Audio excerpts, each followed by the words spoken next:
दोस्तों, दुनिया भर में आपने इमारतें तो कई देखी होंगी, लेकिन आप इस इमारत के बारे में कितना जानते हैं? ट्रायंगल शेप में ये इमारत दिखने में तो बेहद खूबसूरत है, लेकिन इस खूबसूरत बिल्डिंग के पीछे एक दुख भरी कहानी है। 1080 फीट ऊंची, अपने आसपास की सभी बिल्डिंग्स में 10 गुना लंबी ये बिल्डिंग दरअसल एक होटल है।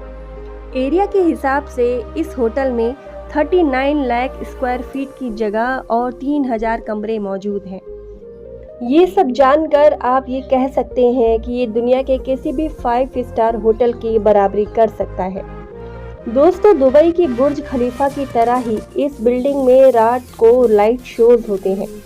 ये सारी खूबियाँ इस होटल को बेहद खूबसूरत बनाती है, लेकिन सोचने की बात ये है कि इतनी सुविधाएं होने के बावजूद भी आज तक इस होटल में एक भी मेहमान नहीं आया। पिछले 30 सालों से आज भी ये होटल बिल्कुल अकेला और तन्हा खड़ा है। 5,500 करोड़ रुपए खर्च करके बना ये होटल आखिर दुनिया के किस कोने में है, जानेंगे इस वीडियो में। वीडियो के अंत तक बने रहिएगा। दोस्तों, इस खूबसूरत इमारत को देखकर आपको भी यही लग रहा होगा कि ये अमेरिका, कनाडा या ऐसे ही किसी बड़ी कंट्री में होगा। तो हम आपको बता दें कि इतना बड़ा होटल और कहीं नहीं, उत्तर कोरिया में है। वैसे तो उत्तर कोरिया अपने अजीबोगरीब कानूनों और मिसाइलों के परीक्षण की वजह से पूरी दुनिया में मशहूर है, लेकिन इसके साथ ही यहाँ ऐसी कई चीजें हैं जो लोगों को हैरान करती हैं। इन्हीं में से एक है पिरामिड जैसे आकार और नुकीले सिर वाला गगनचुंबी इमारत, जो कि असल में एक होटल है। इस होटल का आधिकारिक नाम रयोंगयोंग है, लेकिन इसे युंगक्योंग के नाम से जाना जाता है। उत्तर कोरिया की राजधानी प्योंगयांग में 330 मीटर ऊंचे इस होटल में कुल 105 कमरे हैं, लेकिन आज तक कोई भी व्यक्ति यहाँ ठहरा नहीं। बाहर से बेहद ही शानदार लेकिन वीरान से दिखने वाले इस होटल को श्रापित होटल या भूतहा होटल भी कहा जाता है। इस होटल को 105 बिल्डिंग के नाम से भी जाना जाता है। कुछ साल पहले ही अमेरिकी मैगजीन स्क्वायर ने इस होटल को मानव इतिहास की सबसे खराब इमारत करार दिया था। दोस्तों, अपने कड़े कानूनों की वजह से ही नॉर्थ कोरिया के आज कई दुश्मन देश हैं, जिस वजह से इनके ना ही किसी दूसरे देश के साथ कोई ट्रेड रिलेशन है और ना ही यहाँ टूरिस्ट आना पसंद करता है। हर साल 3 लाख विजिटर यहाँ पर आते हैं। वैसे तो ये संख्या सुनने में काफ़ी अच्छी लगती है, लेकिन अगर इसके पड़ोसी देश साउथ कोरिया की बात करें तो वहाँ हर साल 175 लाख टूरिस्ट जाते हैं। इसलिए सोचने की बात ये है कि अगर वहाँ इतनी कम संख्या में टूरिस्ट जाता है तो इतनी बड़ी बिल्डिंग बनाने की ज़रूरत क्यों पड़ी। दोस्तों, ये तो सभी लोग जानते हैं कि नॉर्थ कोरिया और साउथ कोरिया एक दूसरे के बहुत बड़े दुश्मन हैं। इसीलिए ये लोग हमेशा से ही एक दूसरे से आगे बढ़ने की कोशिश करते रहे हैं।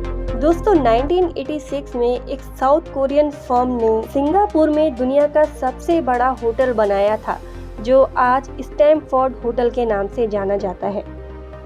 इसके अलावा 1988 ओलंपिक्स को होस्ट करने की तैयारियां साउथ कोरिया में जोरों शोरों से चल रही थी। दुनिया की सबसे बड़ी बिल्डिंग और ओलंपिक्स होस्ट करने की वजह से साउथ कोरिया अब पूरी दुनिया में जाने लगा था। नॉर्थ कोरिया साउथ कोरिया की इस तरह की उन्नति को बिल्कुल नहीं देख पाया। इसी के चलते दुनिया को दिखाने के लिए नॉर्थ कोरिया ने भी अपने देश में एक फेस्टिवल कराने का फैसला किया। इसी के चलते 1.5 लाख लोगों के लिए एक ब्रांड न्यू स्टेडियम और 3000 कमरों का एक ब्रांड न्यू होटल भी बनाने का फैसला किया गया। इस फेस्टिवल में 22,000 खिलाड़ी भाग लेने वाले थे।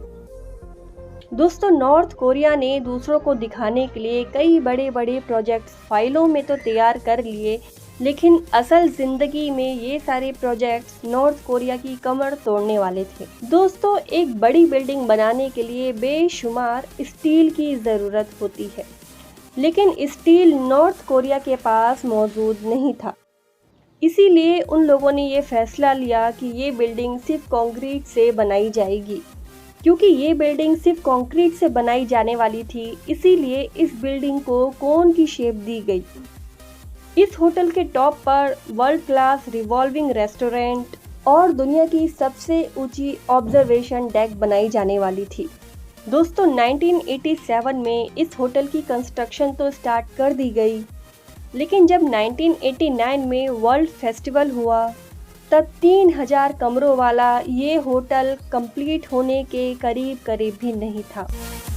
अपनी इज्जत बचाने के लिए नॉर्थ कोरिया ने सभी से यही बोला कि टेक्निकल खामियों की वजह से ये बिल्डिंग अभी तक पूरी नहीं हो पाई। लेकिन नॉर्थ कोरिया ने हार नहीं मानी और होटल ओपनिंग की एक नई डेट फिक्स कर ली।